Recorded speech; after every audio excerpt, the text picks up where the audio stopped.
So let me start by thanking everyone for being here. I really appreciate your time. We'll spend, like I said, about an hour. I want to just start by telling you a little bit about my motivation for doing this. Now, it's interesting that we have, I think, a majority of teachers here, and I hope you find some value at it. I guess I'll give you a little bit of the look from the other side.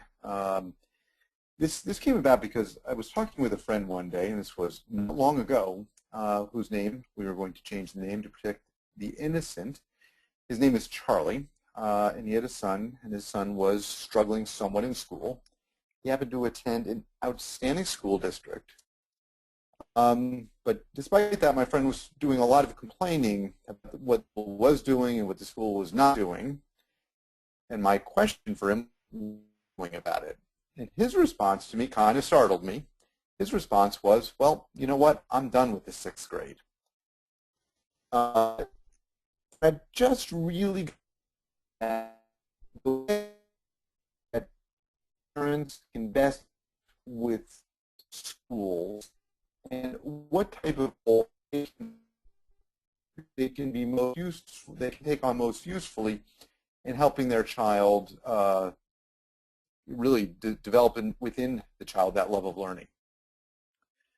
So first, let me tell you that if you're a Charlie and you're here because, well, I guess you wouldn't be here, but if your view is that you've already done school and you're not looking to get involved, probably the wrong audience for you, or at least probably the wrong webinar for you. My perspective here is that if you really want to maximize the learning of the children in your life, and that doesn't matter whether you're a teacher or a student, what you really need to do is to get involved. And one of the challenges that we're facing here is that I think typically Americans, and now of course teachers here would be exceptions, but typically Americans, I would say, we're not really good consumers of education. So what I want to do is build out a little bit of an expectation here for what we're going to talk about today. I want to help you understand what good teaching is and what good teaching is not. I want to build an awareness today for what education is and what it's not, and I want to talk with you a little bit about what the right roles might be for parents, for teachers, and of course for the children in your lives. I'll just, since I know we've got a few more people who just joined me, I just want to mention again that I'd like this to be interactive. So if you have questions or comments or something's not working well for you, there's a box here where you can just message in, and that would be terrific. Then I could answer any questions you may have when you have them. Stop for a moment, back up, and tell you a little bit about myself. So my career started in corporate America. I spent about 6 years in corporate America. I was in banking, and I was a product manager, which is and I was working for a big, large company, and I decided along the way that maybe I wanted to do something a little bit more. And one day I read a book which was curiously called Unlimited Wealth. And what the book discussed was the discrepancy between what schools were like a long time ago versus what schools are like today. And as we'll talk in a little bit, they haven't changed much over time. And that really got me curious and really got me into exploring this idea of education and what it could become. So I went back to grad school and I got a degree in a master's degree in education. And along the way, by the way, I started Funderstanding. And a lot of what I learned starting in grad school has later turned into articles on the site. But you know, I started this all with this big dream, and my dream, quite frankly, was perfectly reasonable. Well, maybe not. My dream was, hey, maybe I can find a way to change education. So after grad school, I spent a bunch of time working in schools, teaching teachers, as well as doing some corporate consulting, which I think gave me a pretty well-rounded view of what was going on and the challenges that were out there. Although nothing really solidified for my view and what education ought to be, having 2 children of my very own. Nothing like experiencing, now I'm getting a notice here. Somebody's asking, is it only audio? The answer is no.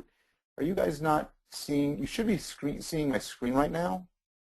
Hey Matt, maybe are you seeing the screen?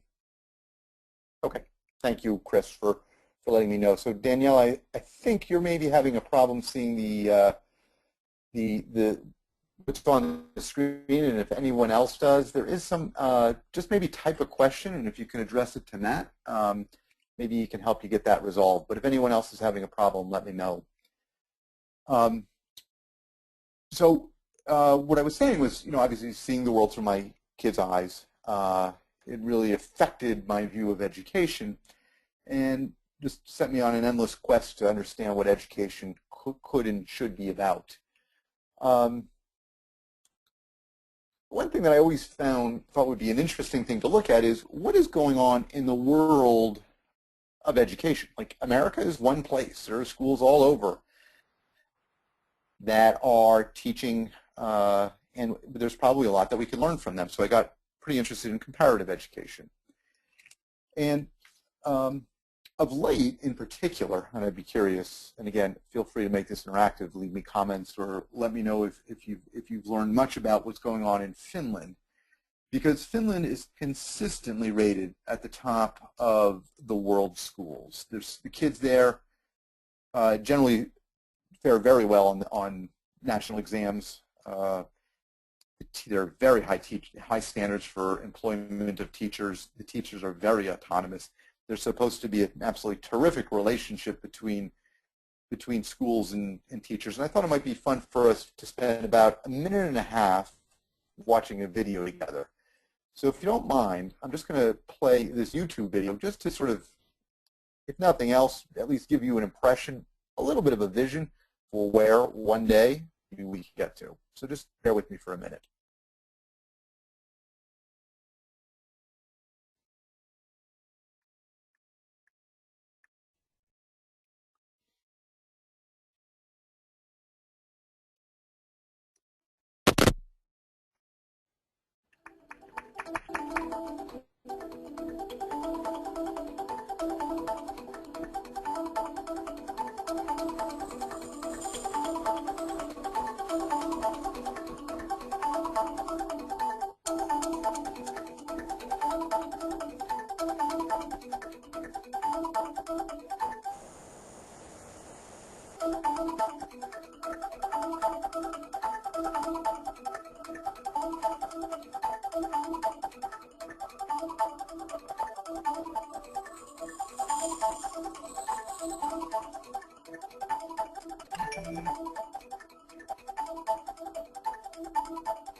So hopefully that gives you a little bit of an inspiration as to what's going on around the world.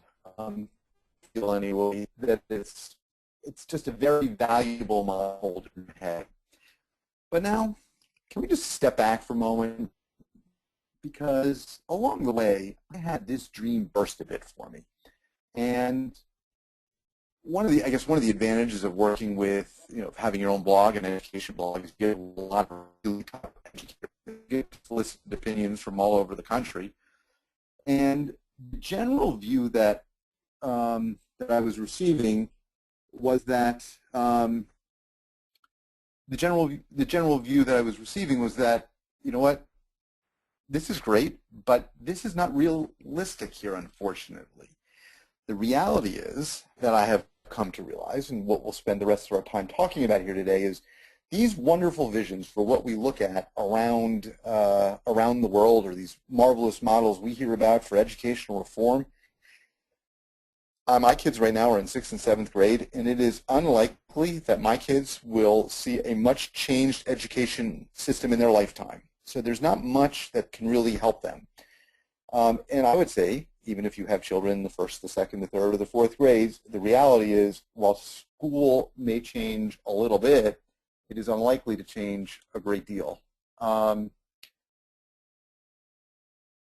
have another comment here. Just let me know if are you folks able to hear okay? If somebody can just send me a note that says audio is okay. Because I got another note that just said that somebody is unable to hear.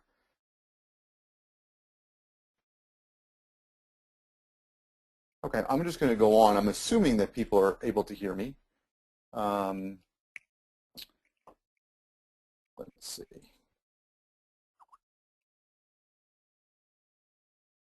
Bear with me one moment. Okay, so what I was saying was that we have to sort of accept a reality here that the schools as we know them are going to be like this for a while. And again, it's through my kids' eyes. I have a son who's in 6th grade. And okay, audio is okay. Thank you, everybody. I really appreciate that. So my son, fascinated by science, loves it. Well, long story short, again, 6th grade, not loving it because the nature of what he's supposed to learn has utterly and completely changed. So that brings us to a question of what do we do about this? And let's also recognize as part of this, I mean, this is Gallup data here that I find pretty, I guess, interesting, and I think also a little bit disturbing, is that there is a decreasing view of American education. I'm assuming, of course, that you can read this here, but Americans have graded America's public education system a C or below for the past 25 years. Furthermore, the trends show that Americans' view of education has been souring since 1985. And basically, in general, people are providing us a C for the quality of education we're providing. Now, by the way, I should have also asked what percentage of the people here are American versus non-American. And hopefully, if you're not from America, the educational system in your country will be better perceived than it is in America. But clearly, at least my experience as a parent is consistent.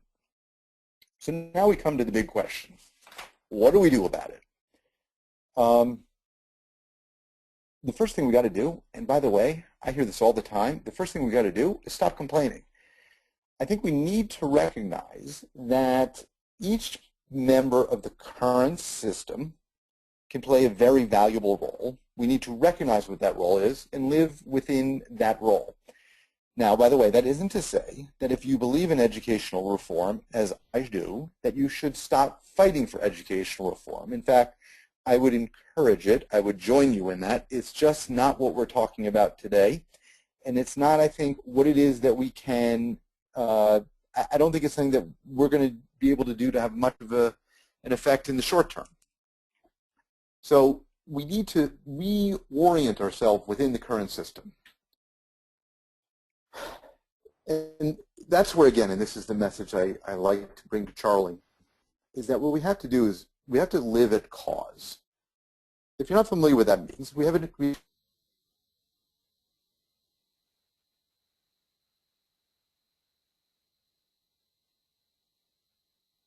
that cause would mean that we are taking an active role at managing the situation around us. What I'm going to bring to you here shortly is that all three parties, parents, teachers, and schools, have a very valuable role to play, but I think that at least one of those audiences needs to change a bit. Let me step back, though, for a moment again, and I think it's really important because I said at the beginning, I think that we're pretty poor consumers of education, and I think that one thing that would really help is to just have a little bit better understanding of why we have the educational system that we have. Now, this is true for America, but again, if you're not from America, I think it's true for most places around us, most modern schools. How did schools develop? Let's take you back. If you are American, you might, and depending on your generation, you might be familiar with Little House on the Prairie and the one-house schoolroom of Laura Ingalls. Well, schools were initially one-room schoolhouses. They were built to serve rural communities where kids would come in, and kids of many different ages would mix and mingle with a teacher who would try to work with the kids together on the lessons of the day. Again, rural living, where you had not enough concentration to be confident you could get 27th graders into a room at the time. Sometime around the turn of the century, actually began prior to that, but I'd say really began rocking and rolling by the by the turn of the century. The Industrial Revolution was really kicking in, and that had a dramatic impact on the nature of schools. Okay, in the first, there's two causes that there are two issues I'll cite today. The first is we now had concentration. We now had people moving to cities, and in cities we could put more people into a room, and the whole factory model that existed for creating efficient factories, we could now view school in a similar manner. So with concentration of students and with this idea of efficiency brought about by the Industrial Revolution, we were really able to begin to conceive of the school in a much more efficient factory-like manner. The other thing that happened during this time period is factories needed workers, and they wanted their workers to be trained. They wanted workers that had a little bit of knowledge about what they were doing. So they began to depend upon the schools to take care of that education. Now, if we were all together, I would ask you easily at least, and if you feel like telling, who is this person that's looking at us right now? It is no coincidence that the principal of the school in The Simpsons bears his name. Perhaps that's an homage, but this is our good friend B.F. Skinner. Right around this time, and try to imagine that we were a rural world, and we have evolved into an industrial age, where we have a focus on science and creating efficiency. And this man, B.F. Skinner, was doing some work at the time that was of great interest. Actually, it was his predecessor, Watson, also, who was doing very similar work that Skinner built off of. He was training pigeons. And what B.F. Skinner ultimately developed was a theory called behaviorism. And behaviorism as a science, I would maintain, is the science that has powered education and continues to do so to this very day. We're not going to spend a ton of time on behaviorism, though we could, and maybe someday that would be a fun thing to do. There are a series of articles on behaviorism on the Funderstanding site, and I could certainly circulate those to anyone that is interested. But the theory of behaviorism is that a person can be conditioned to do just about anything. Now, and this is, you have to think about this, you have to understand this, that the theory of behaviorism assumes that just about anyone can be taught just about anything. So the theory of behaviorism says, if you take a student and a knowledgeable teacher, and you teach that teacher how to teach in a structured manner, using something called stimulus and response, that student can then learn math or science or English. It is a very deductive method of learning. So again, tell me if this sounds familiar to you. You put a group of children into a room, you put a teacher trained in behaviorism in front of the room, and that teacher's job is then to take that information and break it into nuggets of information and utilize stimulus and response to assure that the class has learned.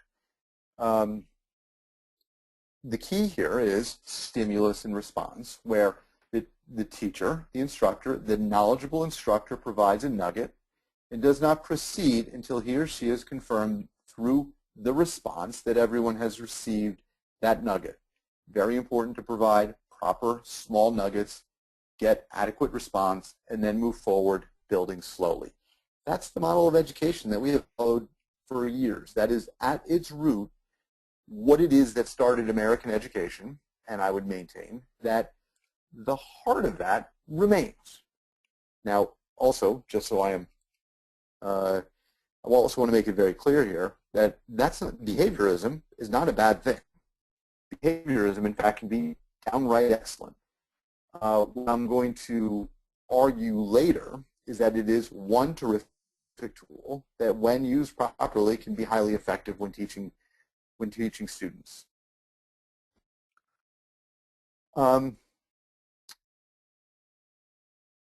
So what we'll be talking about today is that this whole idea that the idea of schools really has changed, though, since that factory model. That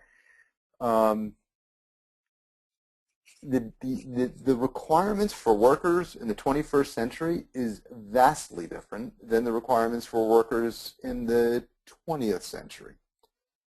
And when I spoke earlier that the schools aren't changing, they're not keeping it up, and what we can't do is whine about it. What we have to do instead is step up and find new ways to make this system work for us. Again, whole different set of issues that we're not getting into. Innovation in schools is very difficult because it's a political process. It's the people who are in the schools, my experience, typically outstanding. It is a political process, though. So as we talked earlier, let's now assume that schools are not going to change. How can we make this work? The first thing that we have to do is redefine the roles that exist for people out there. So I think if you're a parent, for example, which coincidentally I don't think we have many with us today, but I think that it's important to understand what some of the things are that schools can do with excellence. Now, how many of you heard this before? Why do I need to learn that? I can just look it up later, right? I mean, haven't you heard that? I would bet everyone here has heard it at some point say, why do I need to go to school and learn facts about geography when if I ever need to know what the capital of Kansas is, I can just look it up? There's a terrific book by Daniel Willingham called Why Don't Students Like School? And one of the points that he makes in this book, and Daniel Willingham is a cognitive scientist, is that you got to learn facts, and that facts are an extremely important part of the educational process. Facts precede skill. So if you need to develop skill at something, you cannot do it without facts. You need to first gain fact and then build on with that in your brain. You can then move to skill. What happens basically, and he has some terrific chapters on this, is knowing facts will reduce what is called cognitive load. So what that means in essence is that knowing facts, if you're now talking to somebody about American geography, and you are aware of where different states are and where the capitals are, it is a whole lot easier for you to participate in that conversation than if you suddenly have to stop and start looking up. So the first really important thing to think about with schools, again, is to embrace the idea that facts are important, because knowing facts will reduce the cognitive load of the learner, and it will then enable higher level thinking. So this is really important stuff, and at least I know from my own experience with my kids and their education to this point, I'd say where I think we're getting the most value and seeing a majority of time spent rightfully is in acquiring facts. Let me also just pause. Again, if anyone has any questions, I'm not seeing that there are any at this moment, but if you do have any questions, I'm going to pause for just one moment before I switch slides, just in case you have a question, you want to throw something out there. Feel free to.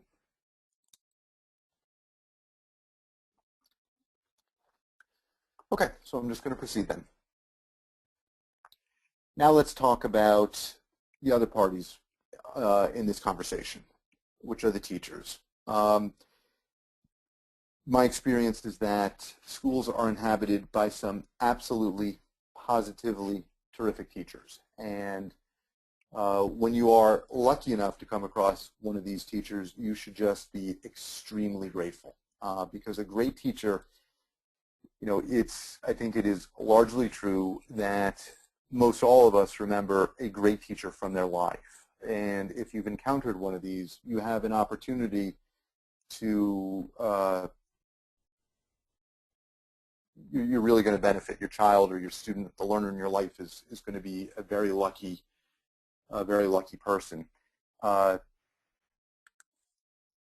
These teachers, you know, they become our wise guides. They become far more than transmitters of facts. Again, my view, especially with standardized testing, not that standardized testings can't look at analysis and higher level thinking skills, but with those standardized tests forcing schools towards a more fact-based knowledge set, we are really dependent on the teachers in our lives to guide us through the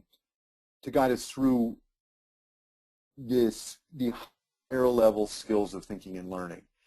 So when you do find a teacher like this, like an Obi-Wan, I think that it's very important to embrace these teachers and understand how to really effectively work with a great teacher. So, and since I suspect we have some wise teachers, maybe you can tell me if you disagree with this, but I think at least what I've learned in my experience is that great teachers really appreciate the involvement of parents, and that if you have questions for teachers, that teachers like hearing them. I think it's also important to understand and recognize the challenges that teachers are increasingly facing.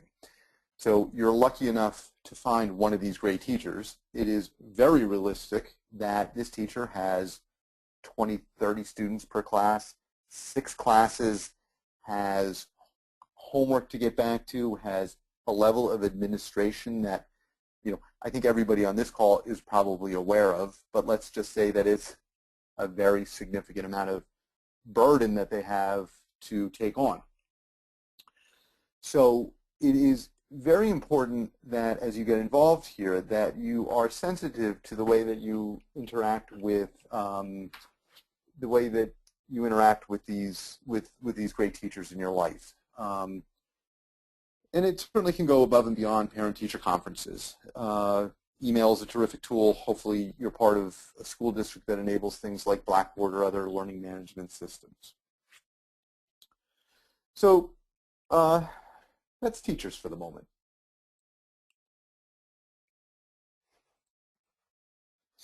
Now let's talk, and this is a message that partially would be directed to parents, and I like to take this message to schools who run parent-teacher groups to help parents understand how to best involve themselves in their children's education.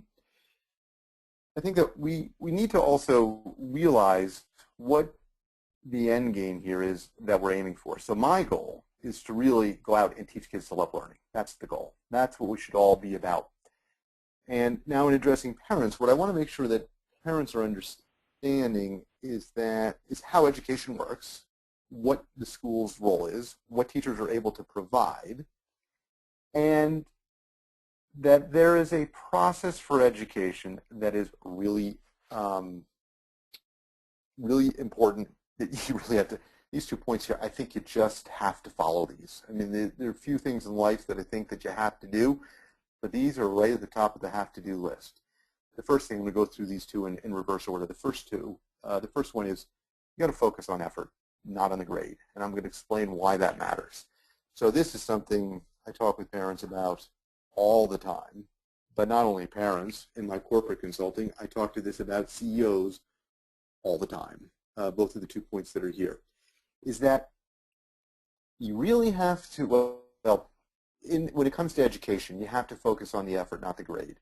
I like to tell my kids all the time, I tell them before they take their test that I know what grade they got because I know how hard they worked. And if they worked hard and if they cared about it and they asked lots of terrific questions, in my book they got an A, and the grade that comes back is an external standard that I don't need to hold myself to.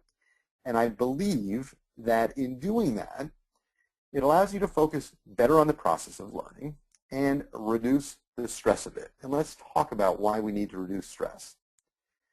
What I'm about to talk to you about, I'm going to give you 10 seconds on something, again, we could spend 4 hours talking about. I'm going to draw briefly from the field of emotional learning or social and emotional learning. And I hope you folks have been trained in this and you've been given an opportunity to at least learn this subject. Again, on Understanding, we do have content on this. So if you want to dig through that, or if you ever want to just drop us an email, we'd love to help you and direct you towards some good content. But the simple fact is this, and this is a fact. A man named Joseph Ledoux has done an enormous amount of research on this. Stress makes you stupid. Let's think about your brain for a moment. When the brain has something called an amygdala, and in this picture we're looking at it in the center. By the way, it's not a blue dot, but let's assume that's where it exists. The amygdala is capable of doing something called an emotional hijack. Let's assume you were a caveman or a cavewoman, and there was a dinosaur, and the dinosaur made a large footstep. What you want to do at that moment is not think but react. So when that type of stimulus is received, the amygdala will sort of grab the stimulus and say, danger, danger, and redirect the body towards, in all likelihood or in all possibility, some form of instant automatic response. Okay? It's going to skip right past the cortex. So let's think about this. When a stressful situation occurs, our evolutionary programming drives the amygdala to direct our thinking away from rational thought and towards a more emotional, instant, and automatic response. Okay? That's really significant. Again, if we were all together, I'd love to talk with you a little bit about what makes that so significant. But I suspect you've probably been exposed to this, but what makes it so significant is under stress, we become more emotional and less rational. So under stress, we don't think as well. So if I were to go back here, is if you really want to teach somebody to learn to love what they do, and this of course applies to teachers as well as to parents, and I want students to know the very same lesson, is if you want to learn to love learning, you got to really focus on getting yourself into a good learning situation where you don't have to focus on grades, where you can focus on the effort that you put in so that you can maximize your learning. Again, I'm just going to pause for a moment. In the event that you have any questions, you should certainly feel free to throw them out. Otherwise, let me talk to you about something that I think it's really important that parents can do to help teachers. Again, I'm assuming excellent teachers here who have excellent dialogue with parents, and the idea that I'm about to throw out to you. I'm not saying there won't be some teachers who might not like that idea, this idea. But I think one thing that parents have to do, again, I'm not talking to the Charlies out there, those who say that I've already done 6th grade, I don't need to do it again. If you're involved, what you have to do is find ways to help your child connect to what it is that they're learning in school. Maybe you don't remember your 7th grade education, your 7th grade science, but there's this marvelous thing called the World Wide Web that can be really helpful. Let me give you a quick example. My younger son was studying something in school called the Coriolis effect, and I think he had a question related to, well, here's the question. I think it was, how do you think that the Coriolis effect would change if the Earth were to rotate twice as fast? And what he was required to learn was that the Coriolis effect would be more pronounced. Winds are affected by the rotation of the Earth, and if the rotation speed were increased, the curve of the winds would be greater. Now, this is a 6th grader. Now, I do have a master's degree. I have a fair amount of college science behind me, and I had no clue what this meant because the first question he asked me was, what does it mean to have a wind curve? I know the curveballs curve. I did not know what it mean. I just didn't know what this meant. It didn't make sense to me either. So at that point, the Charlies of the world can just tell the child, learn what you're taught, just put it into your brain, take the test, get a good grade, and move on. But I don't think that's the right approach. There's, and again, I can circulate the link for this. All I did is I went to YouTube and I typed in Coriolis effect, and I saw probably 3 or 4 marvelous videos on YouTube that gave really good demonstrations of what the Coriolis effect is and how it affects the weather patterns on Earth and what the impact is, what the impact of the Coriolis effect is for the people who live here. And you know, it's as if, by the way, there's probably been how many other students stumped by the Coriolis effect. Fortunately, there was a scientist in Britain who was kind enough to provide a response. And if you go to YouTube, and I think it's part of the BBC, and if you type into YouTube Coriolis effect in BBC, you'll find it. And at the end of that video is a really interesting demonstration where he spins a platter and keeps a pen down and shows you how as the platter, as the rotation increases, he demonstrates what wind curvature is. So, very simple point here, which is find ways to help your student find interesting content that makes fun what it is they're learning. The best thing you can do is find ways to help them apply the lessons that they're learning, or even better, make it concrete. I am just going to pause here because, oops, I just knocked us out of where we were, but that's okay. I have a couple questions here, so I'm just going to drop into those questions for a moment. Let's see. Oh, somebody's happy with the Star Wars reference. Thank you very much. I think that the Obi-Wan, by the way, if you're familiar with it, the Obi-Wan metaphor is just terrific because that's how I think of many of the great teachers that my own children have.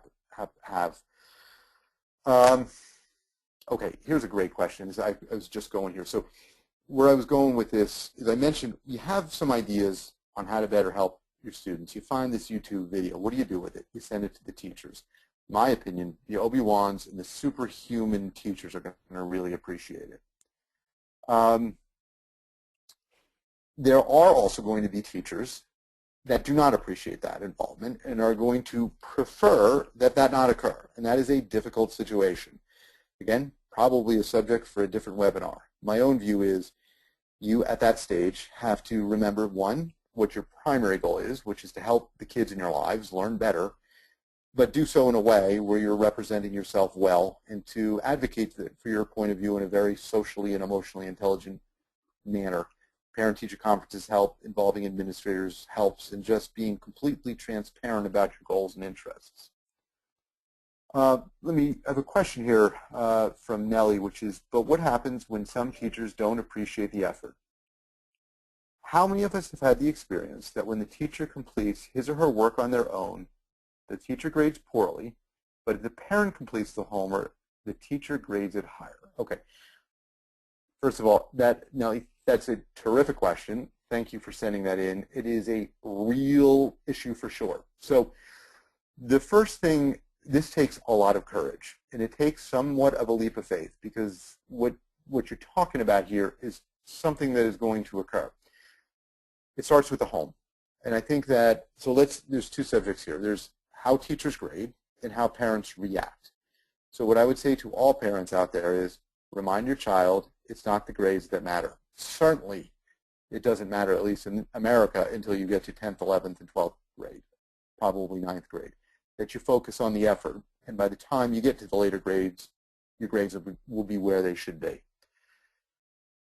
There are situations also that occur where you're in different classes. One teacher grades one teacher, you're far more likely to get an A in than the other class.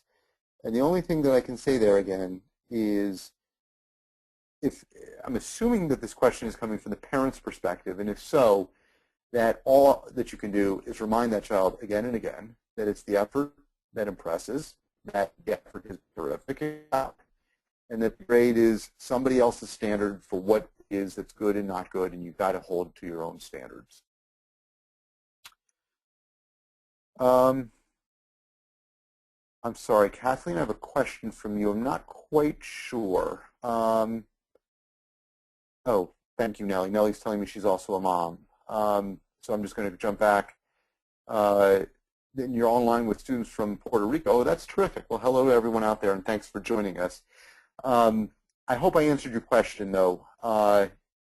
Let me just, send me back a question if I didn't. And I guess a way to answer it is I'm addressing this more from your perspective as a mom than your perspective as a teacher. And then if you work from that perspective, I think the teacher perspective tends to work out. Kathleen, you had asked about if this is the right time for performance assessment. I'm not quite sure what you know. I'll just quickly let you all know I love performance assessment. Wow, I love performance assessments. They're really critical tools. Again, in my world, the use of the tool is it allows you to know it's about continual improvement. How do I make sure we're constantly helping our kids learn better? Performance assessment is something that I incorporate throughout the educational process. And by the way, when we talk about a theory of learning, which we're about to, I'll address that as well. Let me also pause because I do see I have a couple other questions here. Many students worry about the grade more than just knowing the facts. How can teachers help students to see the importance in knowing facts and enjoy knowing them? Yeah. I think what I would do is, I think you talk to them, again, it's about transparency, and I think that this works for 3rd, 4th, 5th, and 6th graders. Whenever you know somebody is going to object to something, what you do is you deal with the objection up front. So you deal with that by telling your students up front that here's what we're about to do in school. We're going to spend the next 3, 4, 5 sessions learning about geography, and what we're going to do is really focus on facts. You're going to learn facts. And by the way, it may not be the most fun you've ever had. But here's why facts matter. And you explain to them how facts are what will help them build on a foundation for more critical thinking skills later. So I would personally have that kind of conversation with them, obviously done at the right level. I hope that makes sense for you, Ivan. Okay, good. So I'm going to move on now because there's something here that I really want to make sure that we get to, which is the tools of teaching. I hope, and I love that we've got a group of students there in Puerto Rico, I hope that you learn a variety of approaches to education. So I explained, we talked only for a few moments earlier about this thing called behaviorism. Behaviorism represents one perspective on how to teach. There's another extreme called constructivism, and I'm curious to know, and again, feel free to type at me, whether you've been exposed to constructivism. It's kind of the opposite of behaviorism. Remember, when we talk about behaviorism, that's very similar to how schools teach today. You have a teacher up front. The teacher is generally perceived to be the expert, and the teacher will do 70% of the talking. Constructivism is a very different model. Under constructivism, it's more about the learner's rules. When we talk about behaviorism, remember I said we assume the learner knows nothing. Under constructivism, that's not the case. It is a much less structured way to learn. And that's what makes it a little bit scary, by the way. And I'm going to give you an example of that. That's what makes it a little bit scary, is because you can't guarantee a result. Now, my own perspective is sometimes you want to be constructivist and sometimes you want to be behavioristic. There's a pretty good overview article on understanding on constructivism. Again, if there's interest in this, we could spend 2 hours talking about this on a later webinar in terms of how to apply it. But let me give you a pretty practical example of this. So actually, I'm going to jump to the example. since actually I have my son sitting with me and they're looking at what I'm doing here, I'm going to jump to an example of constructivism. And then I'll back up and I'll explain to you how that is an example of constructivism. So neither of my children love to write at school. They don't love writing. And they're both looking at me now smiling. And you're allowed to speak up. Do you guys love to write? No. No. Sometimes. Well, one says he hates it, one says sometimes. Even the one that says sometimes would probably say at school he hates writing. The last word of the paper. There you go. He says he likes to write the last word on the paper. But let me tell you something that they both like to do. What they both like is baseball. In fact, they love baseball, and they love to collect baseball cards. And in particular, what they love to do is collect baseball cards with autographs on them. So, or baseballs. So what I learned about is there's this activity called TTM. You can Google it, which stands for through the mail. And this is such a simple activity. You give the kids a book of addresses, and you give them a bunch of baseball cards, and let them know that if they want to collect baseball cards with autographs, they got to write some letters. What I happen to know, and this is absolutely positively true, is that the better the letters, the more likely you are to get the athlete to respond. So what I have learned is if I write a typed letter, I am not likely to get a response. But we have learned dramatically that when my kids write terrific letters, they get terrific responses. You're actually looking at on the screen an example of what one of my children wrote to a very well-known American baseball player named Don Mueller, who unfortunately passed away not long ago, who sent us back a wonderful personalized baseball.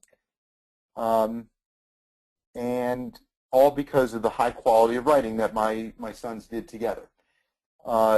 That's an example of constructivism. Yeah. And it's worth noting here, by the way, that not only did we get a return, but we got a return with, in return, a nice note from the person we mailed to, which is another terrific reminder for the kids about the importance of writing and quality in writing, because I can assure you without good writing, this response would not have come in. So let's just talk, now let's go back to talking about this, the pedagogy here. What's going on? Please, if you do one thing, look up what a goal-based scenario is. And again, you'll find information on Funderstanding on this. You'll also find terrific information on the web about this. Goal-based scenarios were developed by a man named Roger Schenck, and it is a terrific theory of education, and it is a very constructivist theory. Again, constructivism is all about constructing your own knowledge. Here's what you got to do. You got to start with motivated kids, and by the way, most kids are motivated. You have to get them excited. By the way, you don't actually, I said it wrong, you don't need to get them excited. They are really excited. You have to recognize, though, that they don't learn, they learn because there's something they want to achieve. Another example for you. Let's say you want to teach kids math. To teach kids math is difficult. By the way, most kids love cars or trucks. If you say to a young child, or lemonade stands, kids love to make lemonade. Tell the kids to make a lemonade stand. By the way, successful lemonade stand. So just with the TTM example, in order to learn math, kids are going to learn, in order to have a good lemonade stand, they'll learn math. It's not about learning the math. It's about having a successful lemonade stand, which is a goal they are motivated by. So the scenario here is you start with a skill that you want the children to learn, in this case math or writing. Then you define the activity that will allow the child to learn it, the TTM or the lemonade stand. And then you provide them the tools, the ingredients, the baseballs, the letters, the addresses.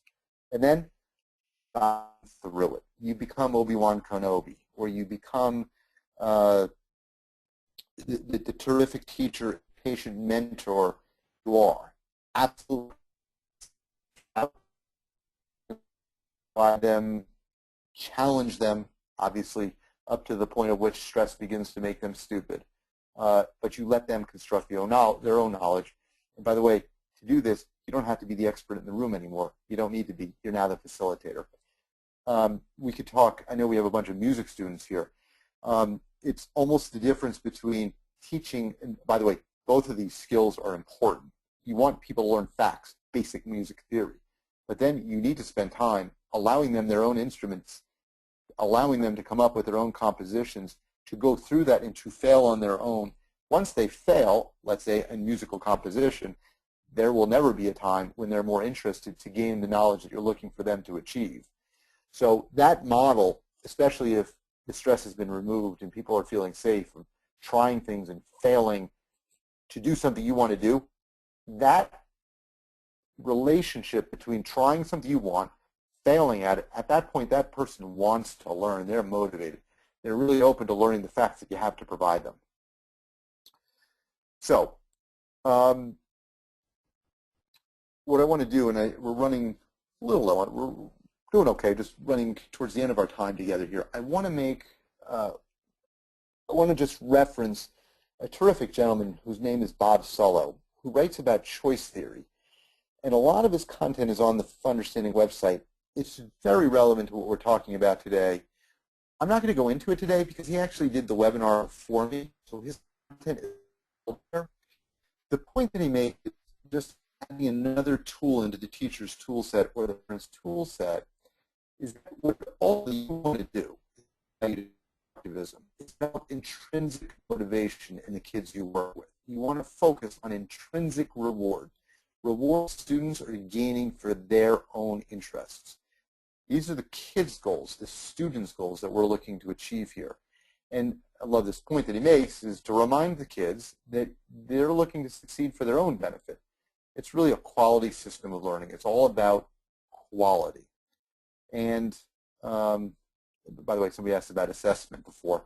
This process is all about evaluation, a large portion of which is self-evaluation. And again, depends on positive relationships. That's true for parents, true for students. So the last thing that I want to talk about, and again, if you have any questions, feel free to send them over to me, is just I want to provide a quick summary because we had talked about, one slide early, we had talked about the three things that I want people to pick up here. Number one, make sure you know your tools. I like to think of things as behaviorism and constructivism as tools. If we were talking education theory, we would talk about plenty of other tools. But these are terrific ways for people to learn. As an educator, you're an artist. These tools are your paints, and you got to know how to use them. Know the roots of education. Understand behaviorism and constructivism and everything in between. Understand how to use goal-based scenarios. Reinforce facts. Do all the things that are related to the tools that you're providing the kids. Number two, reward the process and not the grade. This is true for teachers. It's to teachers. You got to give kids grades, and sometimes you got to give kids that are grades that are C's or B minuses that may create a disappointment. But remind kids that even if they've received that, you know what? It's the effort that matters, and they should be proud of what they've accomplished, as long as that's true. Along the way, though, really focus on that effort. And remember, lastly, people learn. Everyone needs to be coached and mentored to learn more. Others are okay, but remember, don't push to the point of stress, because stress makes you stupid. Let me just pause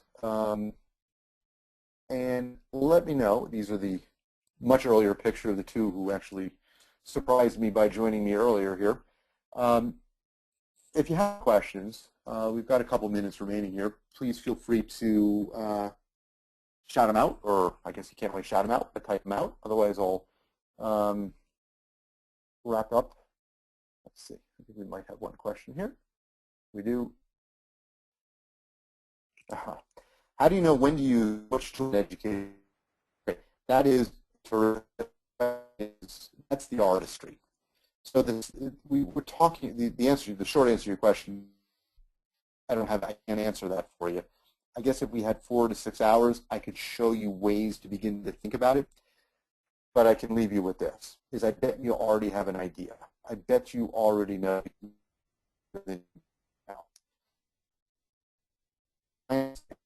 The science is to have the tools. The art is to know how to apply it. Great artists look at the landscape and represent it. That's the a teacher. You're in this field because you love it and you hopefully have a passion for it. The first thing you want to do is study great teaching. The second thing you want is different ways. And ultimately what I would say is the way you know is to trust your instincts. Try it.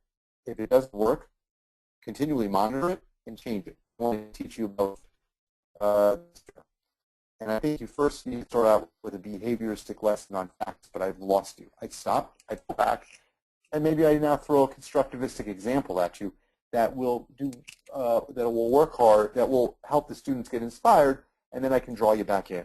It is art. That is why, at least in my opinion, there is no profession more noble than that of the teacher.